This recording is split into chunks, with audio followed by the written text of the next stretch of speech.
చదవండి.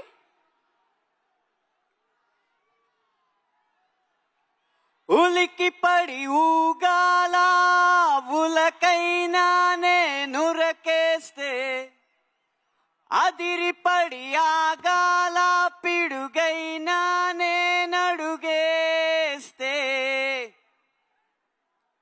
తెలుగు సినిమాని చూసి ప్రపంచం మొత్తం ఉలికి పడే రోజు, రామ్ చరణ్ రూపంలో తెర మీద అద్భుతాన్ని చూసి హాలీవుడ్ సైతం అదిరిపడే రోజు ఇంకెంతో దూరంలో లేదు. ఆ రోజు పెద్ది బల్ల గుద్ది రికార్డులు బద్దల కొట్టి మరి నిరూపించుకునే రోజు జూన్ 4, 2026. ఆ రోజు మొదలు మీ జోరు, మీ హుషారు ఎవ్వరు ఆపలేరు అని ఘంటాపదంగా తెలియజేస్తున్నాను. రాబోయే ఆ విజయ బేర్ని విజిల్స్ రూపంలో వినిపించడానికి విజయవాడ గడ్డకి, విజయవాడ నడి బొడ్డుకి విచ్చేసిన అభిమానులందరికీ, ఊరి నుంచి ఇక్కడికి ఉరుక్కుంటూ వచ్చిన ప్రతి ఒక్కరికి ఈ ఊపిరి సాక్షిగా వందనాలు అర్పిస్తున్నాను. నేను రాసిన పాట వేలాది మంది ముందు ఏఆర్ రెహమాన్ గారు ఎలుగెత్తి పాడడం, రామ్ చరణ్ గారు వెండి తెర మీద విరగబడి ఆడడం, నేను రై రై రారా అని పిలిచిన, హల్లల్లల్లో అని పలకరించిన, మస్సా మస్సా అని ఉసిగొలిపిన, ఉత్సాహంగా వచ్చి ఆ పాటలకి మీరంతా నీరాజనాలు పట్టి 100 మిలియన్ల వ్యూలు అందించడం, ఒక పాటల రచయితగా ఇంతకన్నా విజయం, ఇంతకన్నా గొప్ప ఆనందం, ఇంతకు మించిన అదృష్టం ఉండదు, ఉండబోదు అని వినయంగా మీకు తెలియజేసుకుంటున్నాను. ఇవన్నీ కూడా నాకు ఒకే ఒక్క సినిమాతో అందించింది ఆ ఒకే ఒక్కడు. అతను ఎవరో కాదు, ఒక క్రాస్ ఓవర్ అథ్లెట్. కాగితం మీద కథ రాయడం, తెర మీద ఆ కథని తీయడం అన్న 2 ఆటల్ని ఒకే చోట ఒకే సమయంలో ఆడిన ఆ క్రాస్ ఓవర్ అథ్లెట్ మరెవరో కాదు, ఈ చిత్ర దర్శకుడు బుచ్చిబాబు సానా గారు.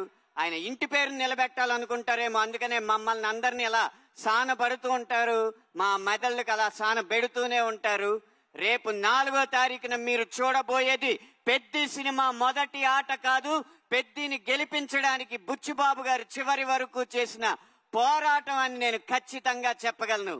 ఆ క్రాస్ ఓవర్ అథ్లెట్ కి ఆట స్థలాన్ని, ఆట వస్తువుల్ని, ఆట జట్టుని అందించి అందరినీ అల్లారు ముద్దుగా చూసుకున్న కిల్లారు సతీష్ గారు, నిర్మాత గారు, వారందరికీ కూడా మనమందరం అభినందనలు తెలియజేయాలి, ధన్యవాదాలు తెలియజేయాలి. ఈ చిత్ర బృందంలో ఎవరి గురించి ఎంత చెప్పినా, ఆ ఒక్కరి గురించి మాత్రం ఏం చెప్పినా తక్కువే. ఆయన ఎవరో కాదు, ఈ చిత్రాన్ని నడిపించిన కథానాయకుడు mega power star Ram Charan గారు. గాయాల పాలైన షూటింగ్ లో పాల్గొన్న ఆయన అంకిత భావం, మాలలో ఉన్నా సరే మల్ల యోధుడిగా తన శరీరాన్ని మలుచుకున్న ఆయన కష్టం, వాటెనకాలన్న కథలు వింటూ ఉంటే మీకొక్కొక్కరికి రోమాలు నిక్కపొడుచుకోవడం ఖాయం. కానీ ఈ సినిమాకి రామ్ చరణ్ గారి కంటే పెద్ద హీరో ఉన్నారు. అవును, మీరు వింటున్నది నిజమే. ఈ సినిమాకి రామ్ చరణ్ గారి కంటే పెద్ద హీరో ఎవరో కాదు, ఈ పెద్దిగాడి కథ కొండరాళ్లనే కండరాళ్లుగా మార్చి ఆడి పోరాడి కండాల్ని కదిలించిన పెద్దిగాడి కథ. మీరు టీజర్ లో నిదర్శనం చూసే ఉంటారు.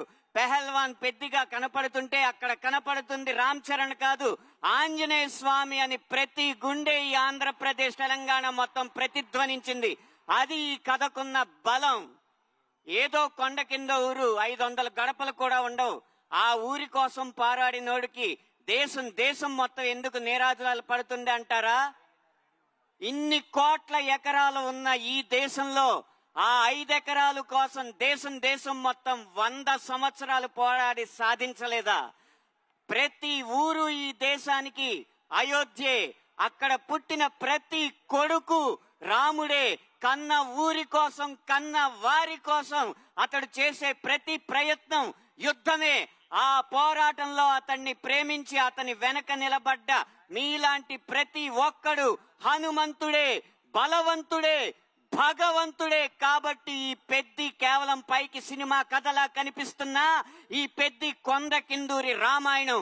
ఆ రామాయణం ఎంత కాలం నిలిచిందో ఈ పెద్ది కథ కూడా కాలాల పాటు నిలిచి సంవత్సరానికి 10 విజయాలు కాకుండా 10 సంవత్సరాలకి ఒకసారి వచ్చే సినిమాగా ఈ పెద్ది నిలిచిపోతుందని బల్లగుద్ది మరీ చెప్తూ, మండే గుండె నీలో లేదంటే కాలు చెయ్యి ఉన్నా లేనట్టే, నీకు నెగ్గే నైజం అర్థం కానట్టే. ఇది పెద్ద సినిమా ఇచ్చే సందేశం. ఇంతటితో నా మాటలు సమాప్తం. ధన్యవాదాలు. Thank you so much Anant Sriram garu. మీ మాటల ప్రవాహం చాలా బాగుంది, పాటల ప్రవాహం చాలా బాగుంది. మీరు అడపాదడపా మా కోసం కొన్ని స్టెప్పులు కూడా వేస్తూ ఉంటారు. కాబట్టి చిక్రీ స్టెప్ ఏమైనా ఇవాళ ట్రై చేద్దాం అనుకుంటున్నారా? లేదు, సతీష్ గారు పారితోషికం ఇవ్వలేదు, అందుకని చిక్రీ స్టెప్ వేయట్లేదా? నేను స్టెప్ వేయాలంటే రామ్ చరణ్ గారి కంటే ఎక్కువ పారితోషికం కావాలి. వామ్మో, నమస్కారం అండి. ఈ ఒక్క వీడియో చాలా రేపటికి వైరల్ అవ్వడానికి. Thank you so much sir. ఆటైనా వేటైనా మన మెగా పవర్ స్టార్ రామ్